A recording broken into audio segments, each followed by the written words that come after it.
ኬብሮን መንፈሳዊ ሚዲያ ዝክረ ቅዱሳን ቅዱስ ዑራኤል ሊቀ መላእክት።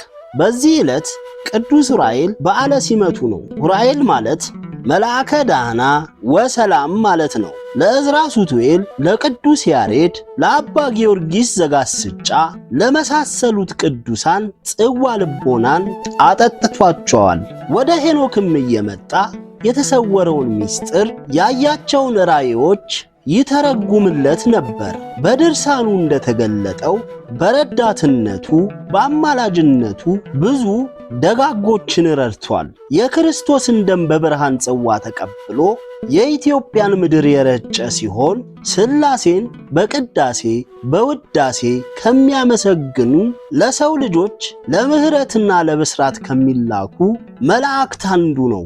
የበዓሉ መታሰቢያ ኅዳር 22 ቀን ዕዝራ ሱቱኤልን ጽዋ ልቦና ያጠጣበት፣ ጥር 22 ቀን በዓለ ሲመቱ፣ ሐምሌ 21 ቀን ከፈጣሪው ቃል ኪዳን የተቀበለበት ቀን ይታሰባል። ይህ በእንዲህ እንዳለ በዛሬው ዕለት ከሚታሰቡ አባቶች መካከል አንዱ አባ እንጦንስ ኮከብ ገዳማዊ ነው። አባ እንጦንስ አገሩ ግብፅ አቅማን ትባላለች።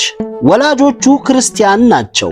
እንጦኒ እንጦንስ ተብሎ ይጠራል። በተወለደ በ7 ዓመቱ የቤተ ክርስቲያንን ትምህርት ተማረ። ከጥቂት ጊዜ በኋላ እናትና አባቱ ሲሞቱ ንብረቱን ሽጦ ለድሆችና ለችግረኞች ሰጥቶ በ371 ዓመተ ምህረት አንዲት ብቸኛ ታናሽ እህቱን ወደ ሴቶች ገዳም አስገባት። እሱም ከመንገድ ወጣ ብሎ በመቀመጥ በጾም በጸሎት ተወስኖ ሲጋደል ሰይጣናት የሴት መልክ በማሳየት በሕልሙ አብራው እንደምትተኛ ያሳዩታል። ከዚህም ልምላሜ ዕፅ ከሌለበት ገዳም አትፊ ከሚባል በረሃ ገብቶ ተጋድሎውን ቀጠለ። ሰይጣናት እንደ አንበሳ ባሉ ታላላቅ አውሬዎች አምሳል እየመጡ ሲፈትኑት ኖረዋል። ጌታ ስልጣን ሰጥቶት ከሰይጣን ፈተና አረፈ።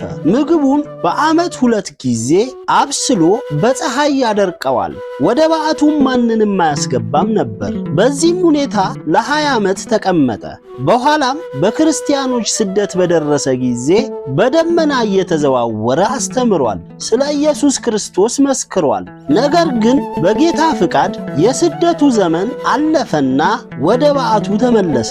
ከዕለታት አንድ ቀን በበዓቱ ተቀምጦ ሳለ ክፉ ምኞት መጣበት። ወደ ውጪ ተመልከት የሚል ቃል መጣለትና ወጥቶም መልአክ ምንኩስና ልብስ ለብሶ ቅናት አስሮ ቆብ ደፍቶ በመስቀል ምልክት የተሰራ ቀሚስ ለብሶ አየው። ተቀምጦ ሰሌን እየታታ የጸሎት ሰዓት ሲደርስ ተነስቶ ሰግዶ ጸሎት አድርሶ እየተቀመጠ ሥርዓተ ጸሎት አሳየው።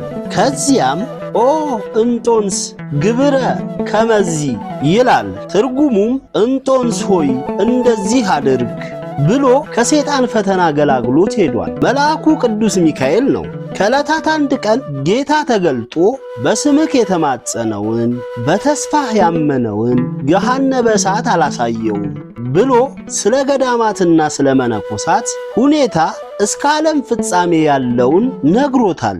እርሱም የምንኩስና ሥርዓት መስርቶ በጾም በጸሎት ኖሯል። በ120 ዓመቱ አርፏል። የዕረፍቱ መታሰቢያ ጥር 22 ቀን ነው። ወስብሐት ለእግዚአብሔር ወወላዲቱ ድንግል ወለመስቀሉ ክቡር። ይቆየን።